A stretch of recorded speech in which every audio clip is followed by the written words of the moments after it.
그 복장으로 한번 다들 이 야권 측 후보들이 그거 좀 이렇게 패러디해 주시면 좋지 않을까 생각이 들어요. 거기다가 그러면 또와 MB만 어떻게 누가 해주시면 될 것 같은데 또 제가 할게요. 냉큼 저 할 수 있어요. 또 잘할 수 있을 것 같아요. 구라돌이가 카이저 소재다. 네, 잘할 수 있을 것 같은데. 네, 저는 저는 공약으로 제가 뭐 공약 그런 대선 후보 이런 급 정도 돼야지 되지 않을까요? 저는 뭐 77%뭐 이렇게 되면 대선 승리하면 저는 뭐 일단은 예, 저번에도 그랬지만 코스프레로 방송 강하나와 함께 코스프레로 방송 뭐 이런 거 한번 어, 해보도록 할게요. 정말 네 추우니까 그냥 특별 연장 방송이다. 그런 것도 괜찮아요.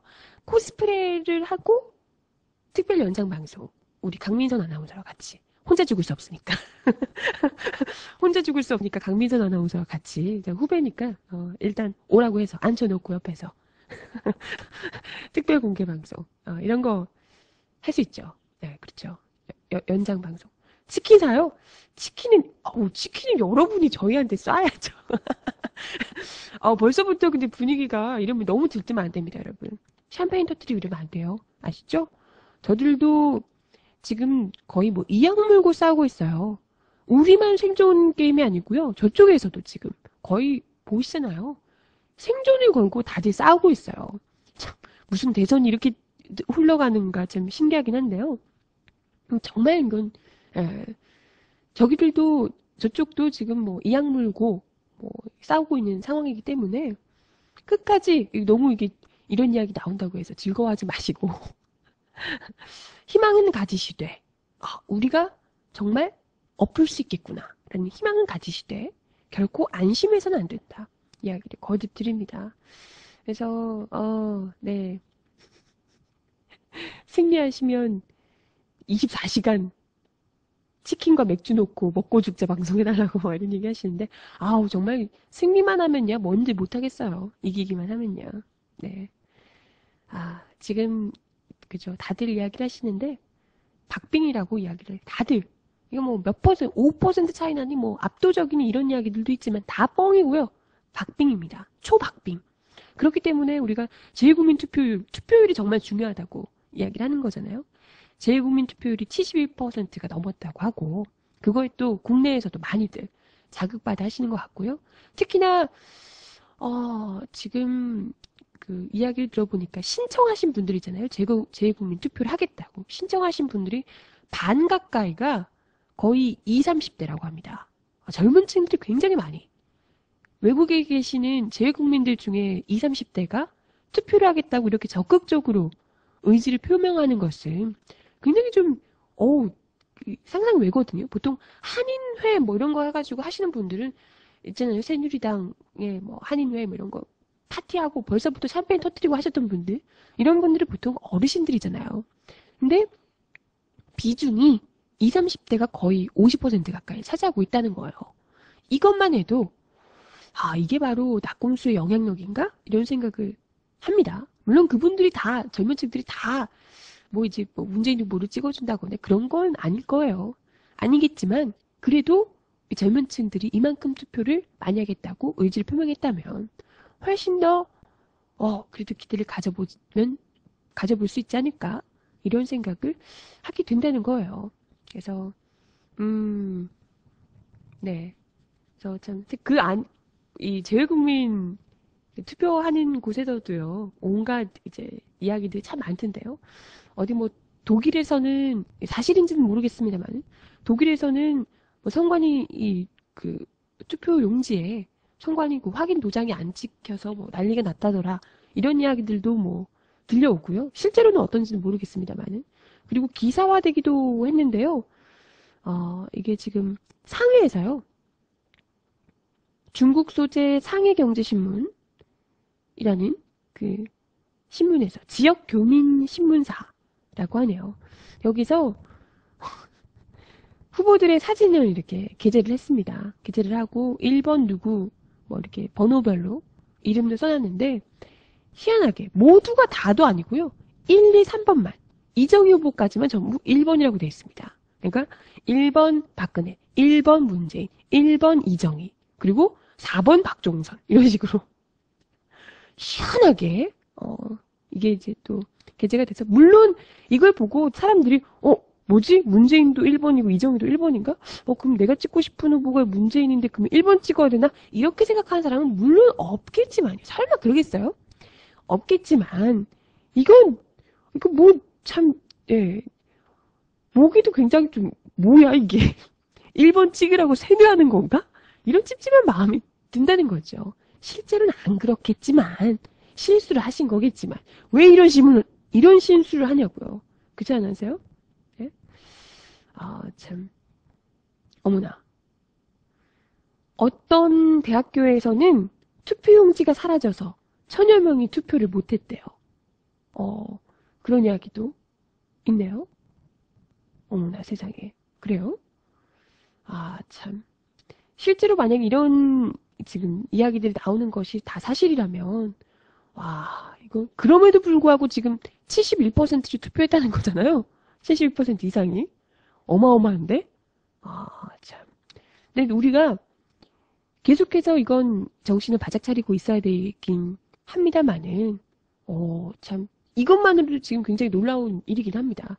그리고 지금 검색을 제가 좀 해봤는데, 재외국민투표 출구조사, 이렇게 검색을 해봤어요.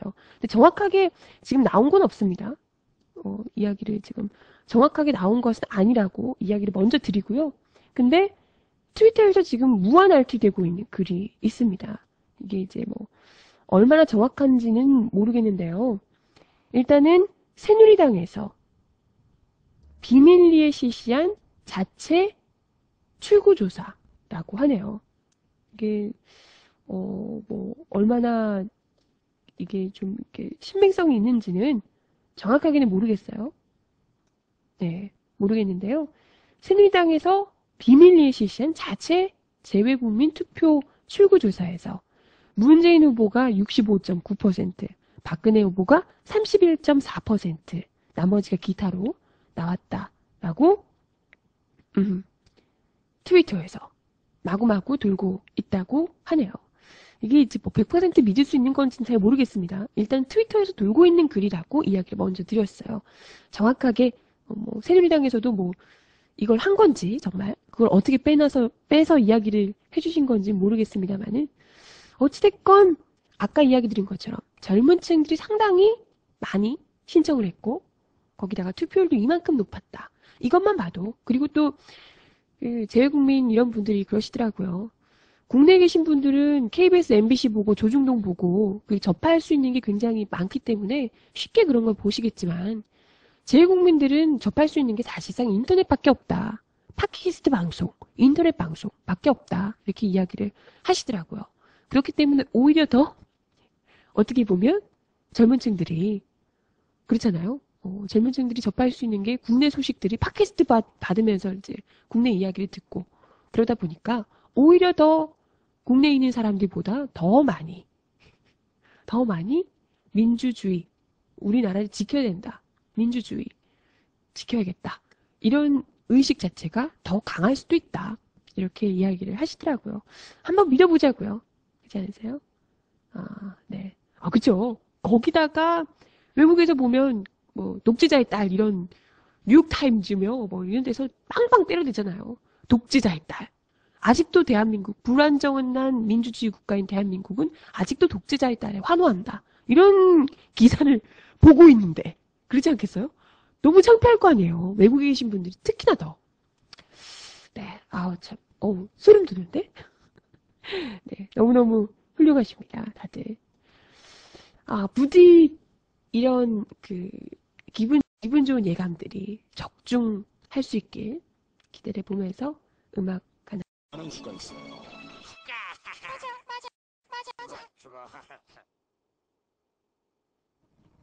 네, 참. 제가 치킨 좋아한다고 하니까 채팅창에서 인도 교과서에 육식을 하면 도덕심이 약해진다고. 어머! 그렇지 않아요, 여러분. 오해입니다. 이게 저는 그렇게 생각해요. 사람이 자기가 먹고 싶은 음식을 이 먹을 때 사람이 좀 온화해지거든요. 제가 이제 배고프고 막 이러면요. 폭력 해림이가 나와요. 저렇게 치킨을 먹고 이제 닭을 물려줬을 때 그 어느 때보다도 관용적이고 도덕심이 막 샘솟고 막 이럽니다. 아유, 그래도 뭐 어디 소고기 안 좋아하고 이런 게 어디예요. 이제 닭은 좀 상대적으로 저렴하기 때문에 그렇죠. 미국에 계시는 우리 청취자분께서 한국 치킨은 맛있는데 미국 치킨은 맛이 별로다 이렇게 이야기를 하셔가지고 너무 안타깝네요. 전 미국 못 가겠다. 아, 한국 치킨. 그죠. 한국에는 삼계탕도 있고 닭볶음탕도 있고. 갑자기 배고프네요. 네, 네, 그렇습니다. 아무튼 우리 외국에서, 미국에서 이렇게 듣고 계시는 우리 청취자분들 너무 감사하고요. 재외국민 최종 투표율 보니까요, 미국 LA가 80%였다고 하더라고요. 워싱턴 DC가 71%, 시카고가 70%, 일본 동경이 70.5%, 독일의 프랑크푸르트가 무려 83%. 야, 이건 정말 우리 국내에서 편안하게, 물론 선관위가 좀 장난질을 치긴 했지만, 그래도 편안하게 우리 집 앞에 가서 투표할 수 있는 우리 내국인들은 많이들 좀 어쩔 수 없이 일을 해야 돼서 어쩔 수 없이 이런 분들이 제외하고서는 정말 편안하게 투표하실 수 있는 분들 꼭 아침 일찍 투표하시고 너무 간조리게 막 이렇게 하지 마시고 괜히 막 아유 좀 늦게 있다가 늦지막히 가야지 이러지 마시고 일찌감치 투표를 빨리빨리 해주시면 좋을 것 같아요. 그죠? 아우 참 네 그러네요. 뭐죠 이게? 속보가 뜬 모양이에요 기사. 국정원 대변인 등장. 아까 제가 첫 소식으로 전해드린 이야기죠. 지금 문재인 후보, 문재인 후보를 비방하는 댓글로 여론을 조작했다는 의혹을 받고 있는 국정원 여직원의 오피스텔이에요. 국정원 대변인이 전격 등장해서 입장을 밝혔다고 합니다. 국정원 대변인이 하드디스크 못 준다고 그랬다네요. 이게 민주통합당이 여직원을 불법 감금했다며 가족들도 못 만나게 했다며 아니 만나라고 오빠 불러준다고 우리가 그랬잖아요. 아니 오빠를 만나주면 열게 해주겠다 했는데 약속 안 지키신 건 국정원 여직원이시죠.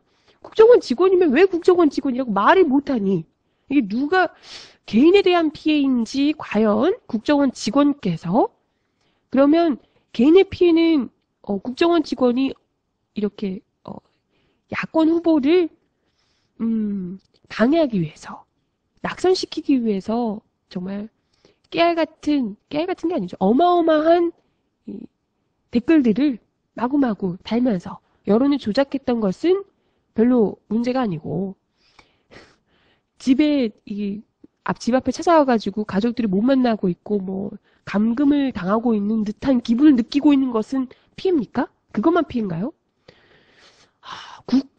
이분이 개인이라면 이게 문제가 될 수 있어요, 물론. 근데 이분이 국정원 직원으로서 그것도 여론을 바꾸기 위해서 지시를 받아서 이런 일을 하셨던 분이라면 이건 직원 개인의 피해보다도 이건 명백히 국정원에서 선거에 영향을 미치기 위해서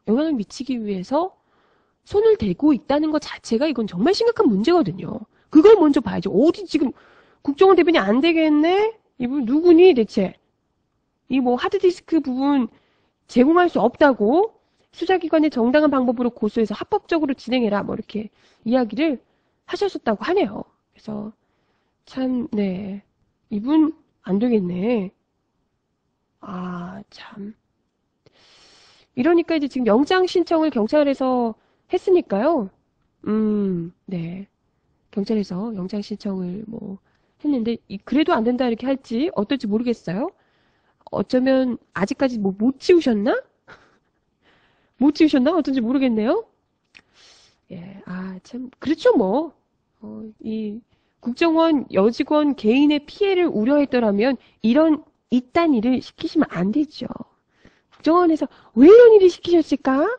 국정원 개인 직원의 인권 이런 걸 생각하셨으면 이런 일을 왜 시키셨어요? 그러니까 이런 말도 안 되는 일을 국정원 직원다운 일을 시키셨어야지. 괜찮으세요? 네. 아무튼 이 하드를 완전히 물리적 파괴하거나 디가우징하지 않으면 자료가 고스란히 존재합니다. 이렇게 하시는데요. 예전에 불법 사찰했을 때, 민간인 사찰했을 때 디가우징 해가지고 우리가 전 국민이 디가우징을 알게 됐잖아요. 디가우징 하시는 거 아닌가? 네. 아니면 컴퓨터를 부수고 계신 건가? 안에서? 망치로 깨고 막 그러시는 건가? 예. 아무튼 국정원 직원들 개개인의 인권까지 이렇게 챙기시는, 알뜰하게 챙기시는 국정원장님, 참, 한마디 좀 해주세요. 대변인 부르지 말고 나오셔가지고 이에 대해서 어떻게 생각하시는지, 이번 선거에서 누구를 찍고 싶으신지, 누구를 지지하시는지 궁금하네? 그죠? 네. 근데 이 이야기는 갑자기 이제 보내주셔가지고, 잠깐 이야기 드렸는데요. 이야기 말고, 이 또 다른 기사 하나가 더 있었습니다. 짧게 말씀을 드릴게요. 박근혜 후보께서 안 그래도 어제 제가 한참 발칙한 뉴스에서 이야기 길게 드렸었는데, 지하경제 활성화, 요 발언 관련해서 많이들 이제 화제가 됐잖아요. 요 이야기. 너무 이제 놀림을 당하니까 괴로우셨나봐요. 박성규 새누리당 대변인께서 그러셨다고 하네요. 앞으로는 실수 안 할 테니까 봐달라고.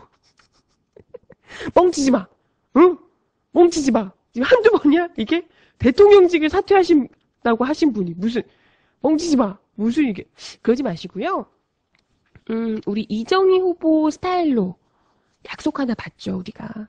지금 누구나 중요한 자리에서 발음을 실수할 수 있고 순간적인 실수를 할 수 있습니다. 근데 중요한 건 이런 실수가 계속해서 반복된다는 게 문제잖아요. 그것도 이 지하경제 활성화는 지난 8월에 이미 이야기하셨던 겁니다. 이야기 그때 해놓고 지금 또 했는데 그럼 두 번 다 실수다? 두 번 다 실수였다고 해내요. 이 박성규 대변인께서 그때도 실수지 이러면서 굉장히 당황스러워 하셨다고 하는데요. 같은 실수를 계속해서 똑같이 이런 실수. 그러니까 앞으로는 실수 절대 안 하겠다. 그러니까 좀 봐달라. 이렇게 이야기를 하셨는데 그러면 지금 실수한 게 지금 한두 개가 아닌 거잖아요. 이게 대통령직을 사퇴하겠다를 하지 않나. 인혁당을 민혁당이라고 하지 않나. 솔선이 수범, 그 바쁜 벌꿀은 슬퍼할 시간도 없다. 이런 건 애교고요. 많이들 이렇게 뒷목 턱턱 잡게 만드는 실수들을 워낙 많이 하시니까. 또 한 번 만약 이런 급의 실수를 하시게 된다면 그땐 가차없이 정말 대통령직 말고요. 후보직을 사퇴하시겠다. 이렇게 이제 약속을 해주시죠. 안 돼? 그건 안 돼? 왜 이렇게 이렇게 몰리면 무조건 약속을 해달라면, 아니, 이렇게 떳떳하면 약속을 해줄 수 있는 거잖아요. 앞으로 실수 안 하면 되잖아. 그게 그렇게 큰 문제인가? 그잖아요? 아니, 왜 이렇게 실수를 하는 거예요, 그러면. 이 정도 실수를 계속해서 하면요. 솔직히, 이렇게 대통령 후보 자리에 있다는 게 사실 우리 국민들 입장에서는 좀 창피하거든요. 그렇거든요. 그러니까 다음에 또 이런 급의 실수를 하시게 된다면 이건 좀 심각하게 우리가 문제가 아니고요. 우리도 문제지만 새누리당 내에서도 이건 좀 너무 창피한 일이다. 이렇게 생각을 좀 해주셨으면 생각이 듭니다. 아무튼 앞으로는 실수 안 하실 테니 아주 크게 봐달라 이렇게 얘기하시는데 어디까지 우리 국민들이 어디까지 커져야 돼? 이거 참 그냥 하해와 같은 배려심이네요. 우리 국민들이 정말 살이 나오겠어 나중에. 그죠? 죽겠어. 어머, 마지막 노래가 너무 절묘하네요. 하림이 부릅니다. 난치병. 앞으로 안 하시겠다고 하는데 이상해. 왜 난치병 같지?